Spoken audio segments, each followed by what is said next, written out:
Wala bang basurahan dito? Tapon lang natin dito. Sigurado ba kayo dyan? Oo.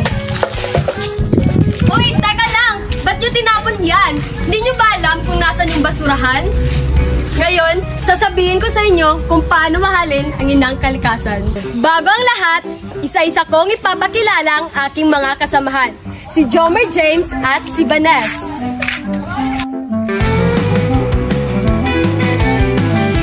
Una, ang pagtatapon ng basura sa tamang lalagyan. Ang tamang pagtatapon ng basura ay ang responsableng paraan sa pag-alis ng basura kung saan ang mga bagay ay inilagay sa tamang lalagyan ayon sa kanilang uri. Basurang nabubulok, hindi nabubulok at nare-recycle. Sa pamamagitan ng tamang pagtatapon, naiiwasan ang polusyon, pagbabaha at iba pang pinsala ng kalikasan at nakakatulong ito sa kalusugan ng komunidad. Pangalawa, ang paglilinis ng ating kapaligiran. Ang paglilinis ng ating kapaligiran ay solusyon upang maiwasan ang suliraning solid waste.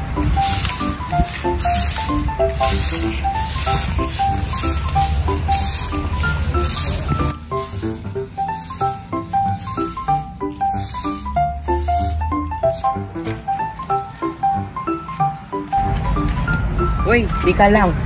Ang pangatlo, pag-iwas sa pagsusunog ng mga basura o lalo na ang plastic. Ang hindi pagsusunog ng mga plastik na basura ay mahalaga dahil kapag sinunog ang plastik, naglalabas ito ng nakalalasong chemical tulad ng dioxins at furans.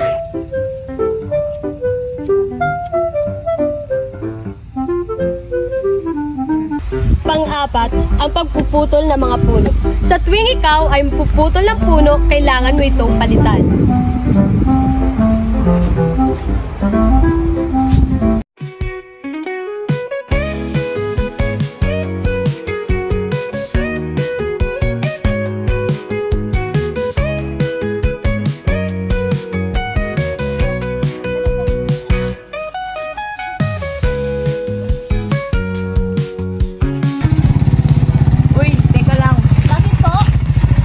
Dalang informasyon.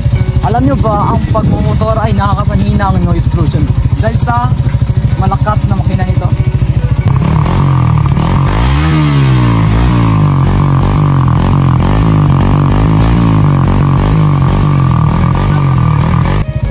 Ngayon, alam niyo na ba ang dapat at hindi dapat gawin?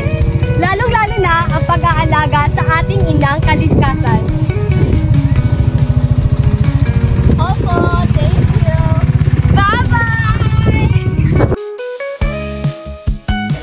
Ang Yes O Camp ay isang napakahalagang karahasan sa ating buhay. Dito, nahuhubog tayo upang matutunan ang wastong pamamahala at pangangalaga sa ating kalikasan. Yes O Camp! Exit motion!